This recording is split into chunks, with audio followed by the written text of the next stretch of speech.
Eits, tunggu dulu. Sebelum nonton video lengkapnya, jangan lupa untuk subscribe ya dan klik link di bawah ini. Jangan lupa juga untuk klik tombol loncengnya. Oke? Terima kasih. Selamat menonton.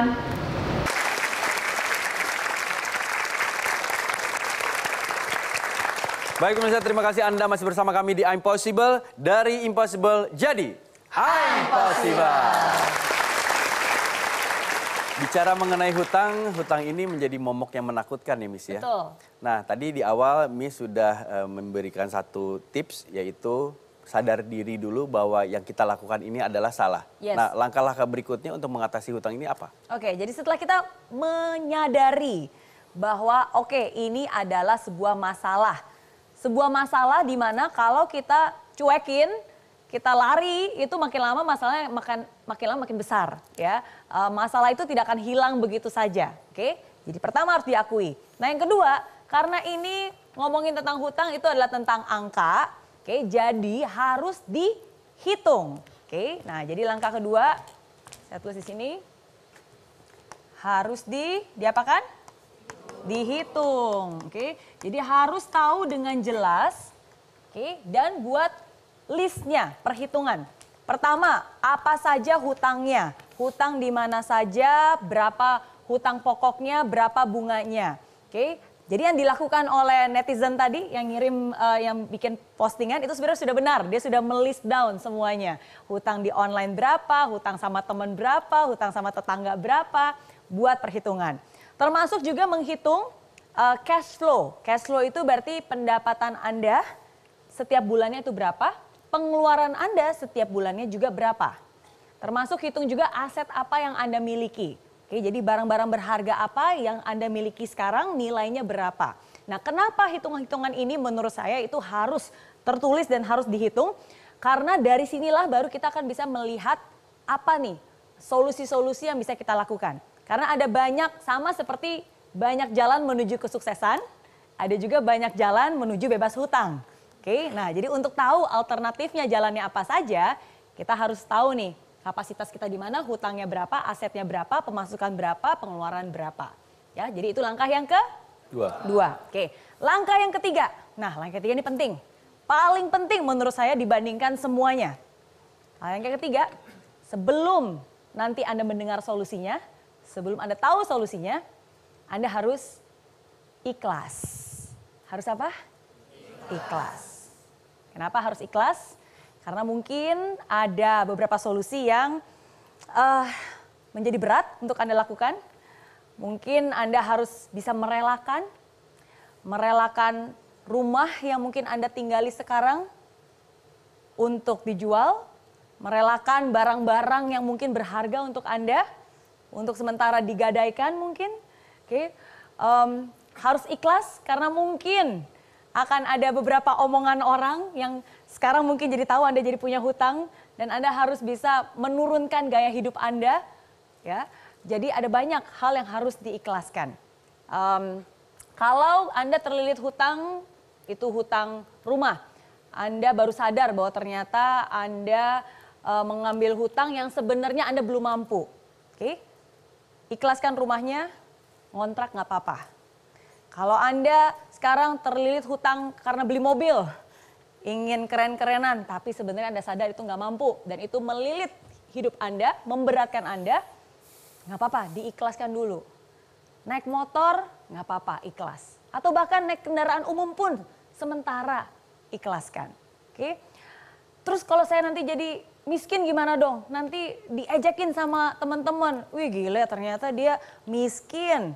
Atau kata zaman sekarang, Miss Queen katanya ya. Miss Queen ya. Nggak apa-apa, ikhlaskan. Itu bagian dari konsekuensi yang Anda harus terima. Anda harus bisa mengikhlaskan beban itu.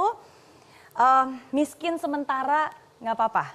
Satu quotes dari saya untuk Anda malam ini. Dengarkan baik-baik dan ingat baik-baik. Kita lihat yang berikut ini. Lebih baik mengejar masa depan dengan kesederhanaan daripada dikejar hutang dan masa depan hanya tinggal kenangan.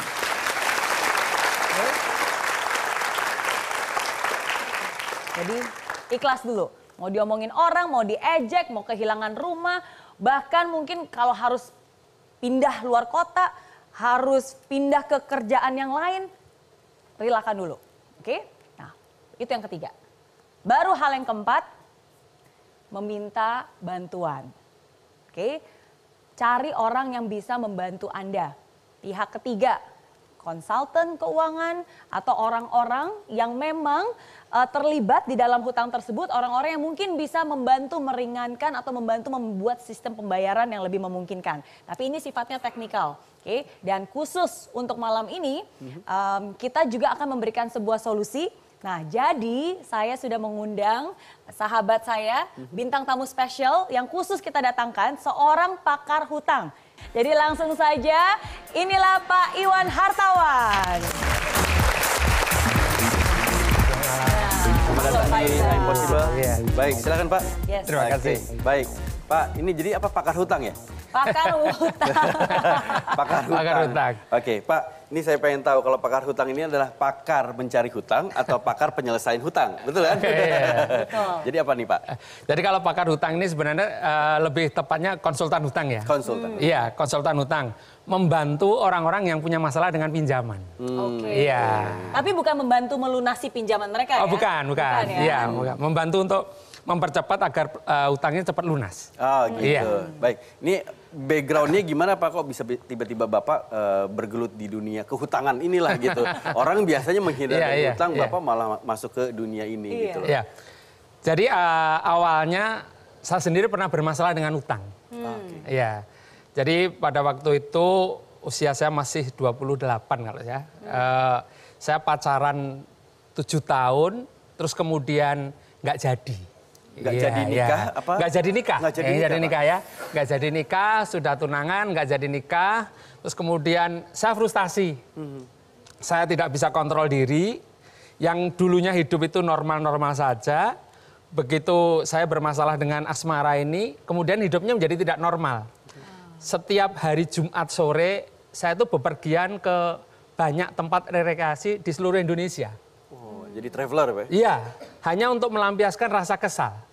Ya, mulainya dari mengambil uang tabungan, ya, uang tabungan habis, mulailah dengan kartu kredit. Ya, dan pada waktu itu jumlah utang saya mungkin kalau untuk beli mobil dapat 2 MPV kali ya. Wow. Iya. Jadi pada saat kita punya banyak hutang, hal yang tidak bisa dipungkiri adalah tidak hanya bermasalah dengan kita saja, tapi juga bermasalah dengan lingkungan kita. Jadi kinerja saya juga mulai terganggu. Terus kemudian saya melakukan hal-hal yang tidak seharusnya di kantor. Ya. Akhirnya apa? Saya diminta untuk keluar. Lebih tepatnya dikeluarkan. Ya, dikeluarkan. Begitu saya dikeluarkan, kan debt kolektornya nyari ya. Iya. Nyari pertama yang dicari pasti ke kantor saya dulu. Begitu ke kantor saya tidak ada, baru yang dihubungi adalah ibu saya. Nah, yang ini yang tidak pernah saya perkirakan adalah pada saat mereka menagih ke ibu saya ini, entah apa yang dikatakan menyebabkan ibu saya sakit. Oke. Masuk rumah sakit pada waktu itu. Baik Pak, saya akan bertanya lebih lanjut lagi sampai akhirnya Bapak bisa lepas dari hutang ini. Iya. Tapi sesaat lagi karena kita akan rehat dulu sejenak, tetap bersama kami di Impossible, dari Impossible jadi Impossible. Pak Iwan pada saat itu kan udah kena titik terendah. Aku belum sampai sejauh segitu. Tapi aku pengen mencegah dan yang pasti lebih baik lagi gitu.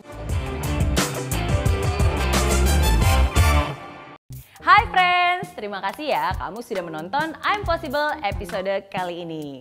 Nah, untuk kamu yang ingin nonton langsung Impossible di Studio Metro TV Jakarta langsung bersama saya, bisa langsung kunjungi link di bawah ini ya. Nanti kamu bisa daftar dan kamu akan masuk ke dalam grup WhatsApp.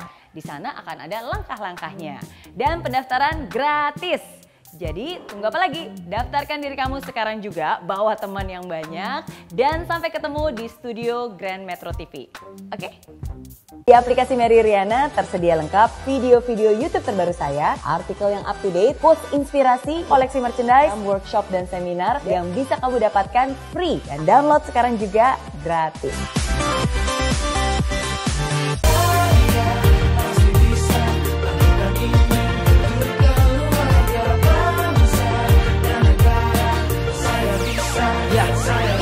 Laksana bumi Bumi tanpa hujan, hidup tanpa tujuan, kering dan mati tanpa hijaunya tumbuhan. Demikian kalau mimpi tak kunjung terjadi.